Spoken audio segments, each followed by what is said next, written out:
Professor Johnson, how does a lawyer's perspective help in evaluating scientific theories? And aren't you a bit out of your element? Well, if I'm out of my element, then Charles Darwin must also have been out of his element, because his training was in medicine and theology, although he was, in fact, a very good scientist, self-taught, a gentleman amateur like others of his time. Charles Lyell, the father of modern geology, was a lawyer. But the thing about Darwinian evolution today is that it is a general philosophical concept that connects many disparate fields of science. So that you see, molecular biologists, for example, are relying on fossil experts, paleontologists, and vice versa. And then they're all relying on geneticists. And each one of these groups of scientists outside their own element is just a generalist, is just a layman like anyone else. So there aren't really any specialists in evolution. It's a generalist's country. What a lawyer brings to this, or an academic lawyer who is philosophically oriented, is a nose for the assumptions, the patterns of thinking, the things that, as members of a particular professional culture, the people just take for granted and never question. For example, one of those things is the creative power of natural selection. If you ask these people, how do you know that mutation and selection, the Darwinian mechanisms, have the power to create complex organs, the answer they give will be some variation on, well, everybody knows that. That's common knowledge. We settled that long ago.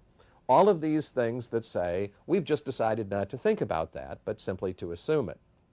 So that's what a lawyer brings to this, is the ability to recognize things like that and bring them out in the open. And that's, of course, why the outsider's so unpopular with the insiders. Because the outsider is saying, look, here's where you went wrong. This is the assumption you made that was never established, and that because you couldn't establish it, you agreed to treat it as a fact among yourselves, and then to use your authority to prevent anybody from criticizing it. Well, naturally, the professional group doesn't want to hear that. And so they hate outsiders, as they properly should, I suppose, because they blow the whistle on this.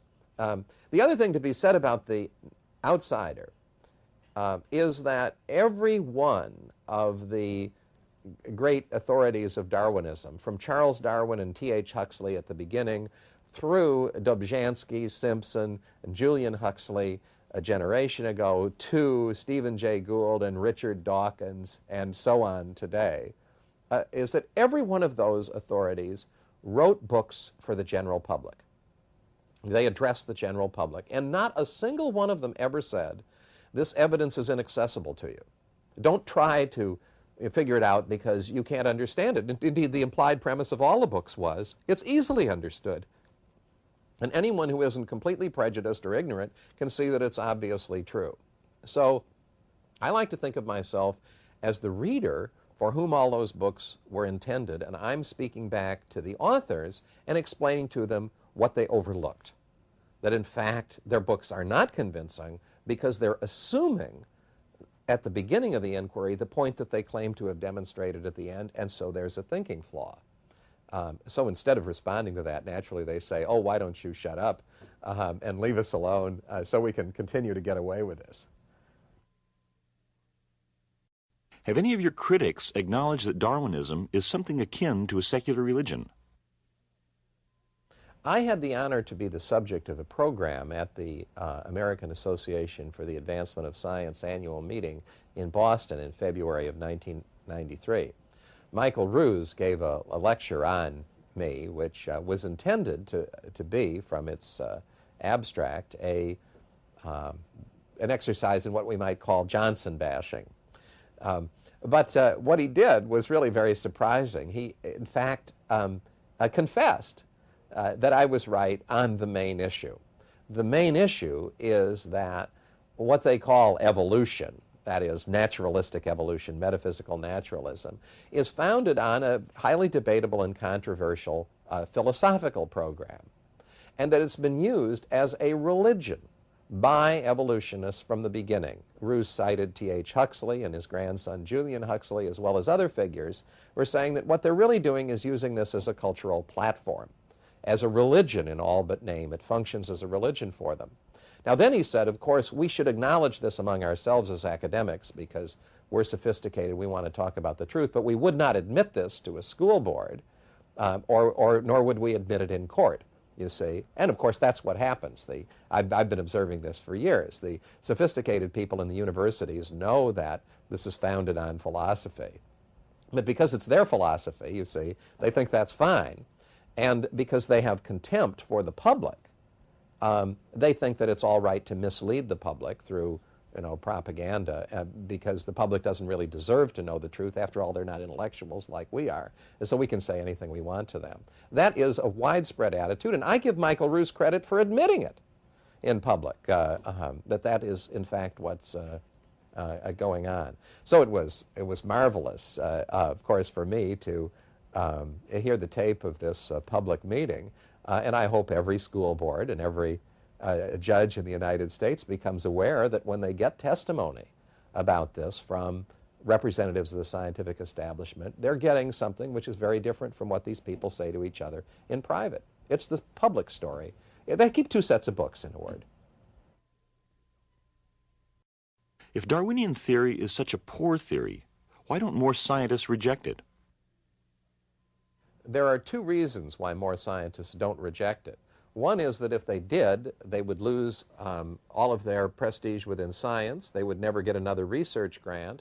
And if they didn't have academic tenure, they'd get fired. There is a system of thought control over this, which is extremely rigid. It's worth your professional life. That's another reason why an outsider has to be the one to challenge this. So that's reason number one. There's an enforcement mechanism. And even senior people are frightened about it, and they'll tell you if you get them aside where they don't think they're being overheard. The second reason is ideological. The great problem is that if Darwinism isn't true, science doesn't know what is true. You see, if the microevolution explanation isn't extrapolated to explain all of creation, then they don't know how it could have happened, and that's intolerable.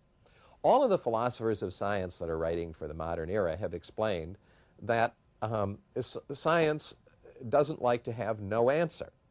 You see, they will prefer to stick with an inadequate paradigm or general theory rather than to say, well, we just don't know what it is, because then they don't have any place to start proposing experiments, drafting proposals for research grants, and so on. So they'll stick with the false theory if the only alternative is no theory at all, and that's the situation that they're in.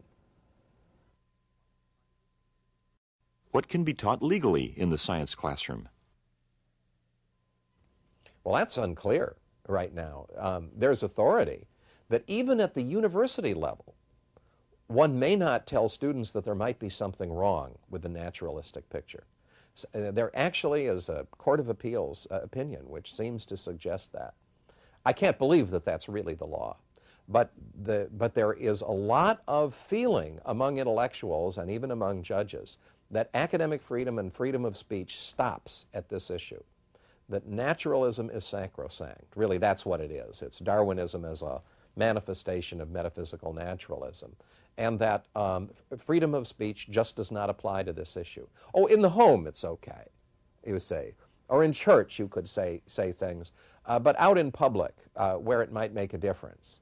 In the science classroom, if somebody says, well, maybe these theories of the origin of life just aren't true and things didn't happen that way at all, the axe falls.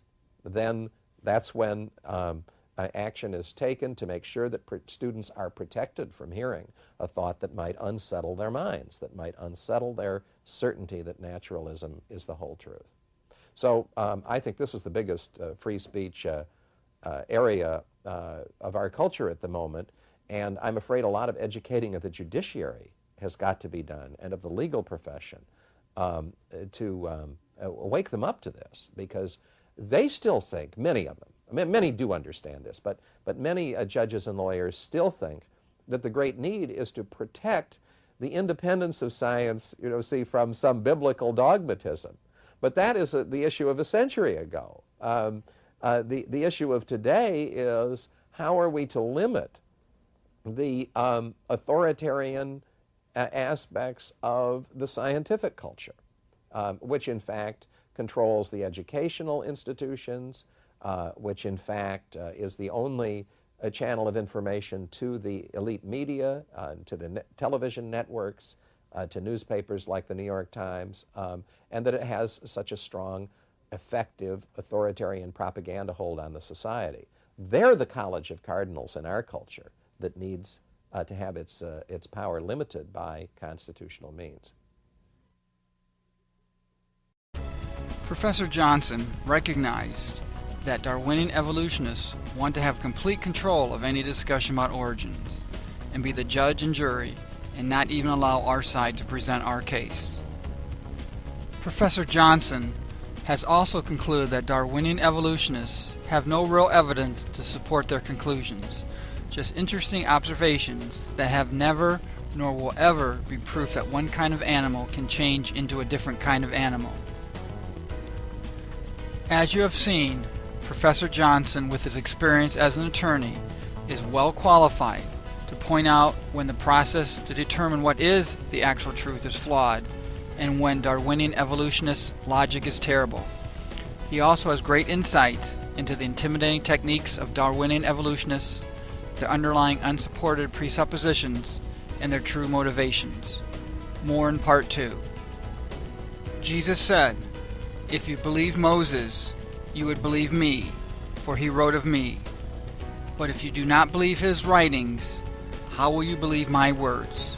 John 5:46-47.